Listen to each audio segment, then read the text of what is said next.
Well, Hospital Porters, Pride and Dignity, Stop the New World Order. Welcome to Herpanwo TV. And I'm just walking down the road here and I just saw this. I've noticed it a few times because I've been past this way a few times, but I just thought I'd film it and show you it. Now I'm on Morrill Avenue in Oxford, and this is the most amazing light display you can ever want to see. And just look at the Santa going up the... See the Santa going up the slide there? It's brilliant. And the seesaw with the Santas on it, yeah. And the angel. Oh, it's amazing. And the reindeers there.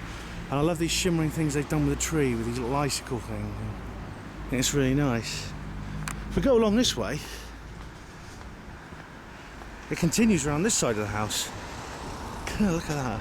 More Santas. I like the snowman there, taking his hat on and off.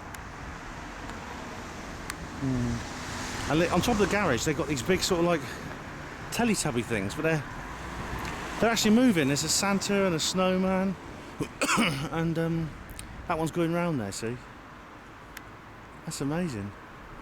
That's beautiful. It's incredible. And it must take a lot of effort to put all these things up. You know. The reason I brought this up today is because I was actually watching a TV programme about 2 nights ago. I think it was on Channel 4. I can't remember what it was called. But it was about people who really go to town on their Christmas lights, because it's something I've noticed actually in the last few years, maybe the last 5 or 10 years, no longer than that very elaborate Christmas light decorations has become a kind of... And it's become almost a kind of new thing, a new folk art movement. Yes. This is an art movement. This is artistic. It's an art movement, and these things are works of art.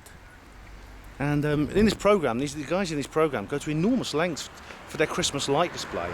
They begin in July sometimes. You know, they basically dedicate their whole year to just for the month of Christmas. And what they come out with is incredible. It rivals what you see in Blackpool or Las Vegas. And I really respect that. I really admire people who do things like this. I really do. To put so much effort into it, and to be so creative. Creativity is something we're not encouraged to be. Is not encouraged to do or have, and we're not encouraged to be creative, are we? I mean, our society doesn't really... I suppose these things are viewed rather with disdain now, you know. I mean, I think it was one of the 14 signs of fascism was a disdain for intellectuals and the arts. And I think, you know, being intellectual and artistic is neglected. If neglect is the right word, deliberately suppressed rather in our society. I mean, you go to university now. I've never been to university. Couldn't do my exams. But if you try taking a course in any of the arts, in philosophy, language, literature, art itself, music, there are fewer courses. However, there are much more courses where you can get degrees in business administration and management consultancy and marketing and advertising and public relations and all these other purely vocational, specialised trades, which, you know, you spend 2 years at university and get a big debt, and then you have these things, you know. But arts, pure sciences, humanities, harder and harder to study those now. And I was watching a TV programme once, and there was a lady on there in the audience, and someone was talking about this very subject, about arts and humanities, and she said something. She said, well, what's the use of those? And I had to pause for a minute and think how sinister her words were. What's the use of philosophy? What's the use of literature? What's the use of art? And I suddenly realised we're looking at a robotised society. Because robots don't have art. Robots would never write a book. They never sing. And they certainly wouldn't put beautiful lights up on their houses.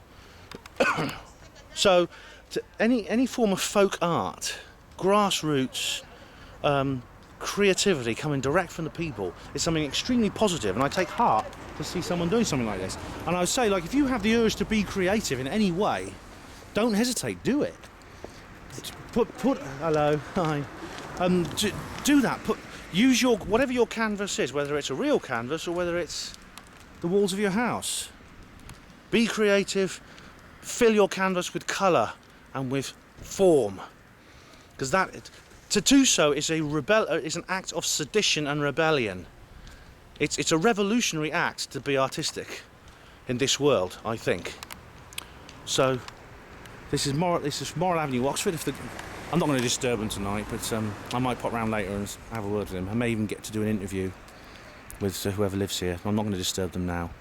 Thanks for watching Hapanwo TV. Have one last look at this. Hospital Porters, pride and dignity. Stop the New World Order.